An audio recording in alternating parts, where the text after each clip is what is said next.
À présent, nous allons voir comment se passent les conditions. Alors les conditions, on va les faire en deux étapes. Première étape, on va voir comment poser une question si une autre question a été posée au préalable avec une réponse spécifique.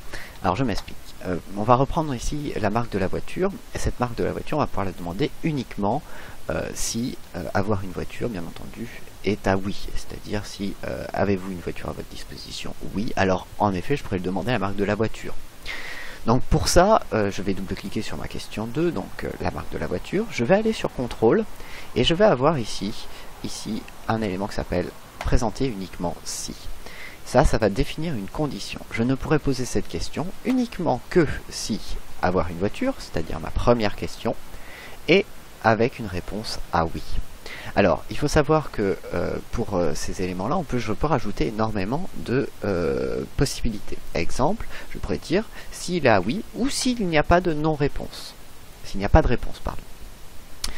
Pour ça, c'est très simple, il vous suffit d'appuyer sur CTRL, la touche CTRL, et ça vous permet de rajouter autant de modalités conditionnelles possibles. C'est-à-dire que ici, c'est uniquement, on pose la question uniquement si avoir une voiture est à oui, mais on pourrait dire tout simplement, si c'est à oui, ou s'il n'y a pas de réponse, je vais considérer qu'il a une voiture.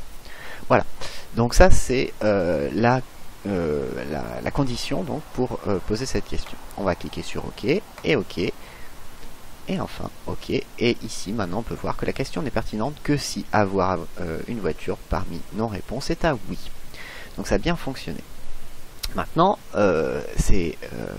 cette fonctionnalité-là est très pratique dans des cas où ça concerne une ou deux questions. Néanmoins, ça l'est beaucoup moins lorsque on est comme ça sur un flot de questions.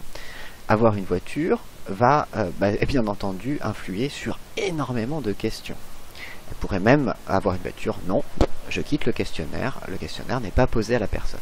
Donc ici, je vais vous montrer un petit peu comment justement définir comme ça pour un lot de questions, comment on fait ce qu'on appelle une redirection dans les questions. On va pour ça créer une nouvelle partie qui va être tout simplement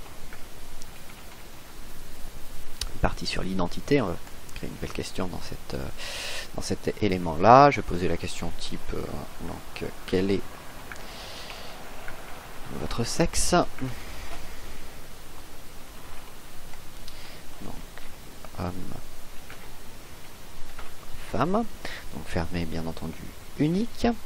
Je vais cliquer sur OK, donc j'ai maintenant ma question sur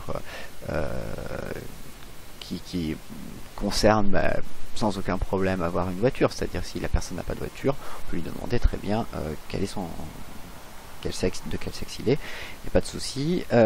Donc pour ça, je vais avoir ici donc un élément dans organiser qui s'appelle définir des renvois. Alors ça c'est extrêmement pratique, ça nous permettra donc de passer directement de avoir une voiture directement à sexe si jamais on répond non. Pour ça, il vous suffit donc de sélectionner après la question avoir une voiture. Donc après cette question là, si on va définir le profil, si il a répondu non, si la personne a répondu non, alors je vais aller à la question sexe directement, ou je peux directement terminer le questionnaire, comme bon me semble, ce qui me paraît le plus pertinent à ce niveau-là.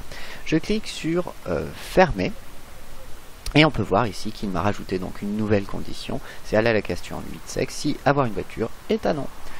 Voilà, donc ça c'est comme ça qu'on va gérer grosso modo un petit peu l'ordre de notre questionnaire et comment les éléments vont se renvoyer les uns aux autres.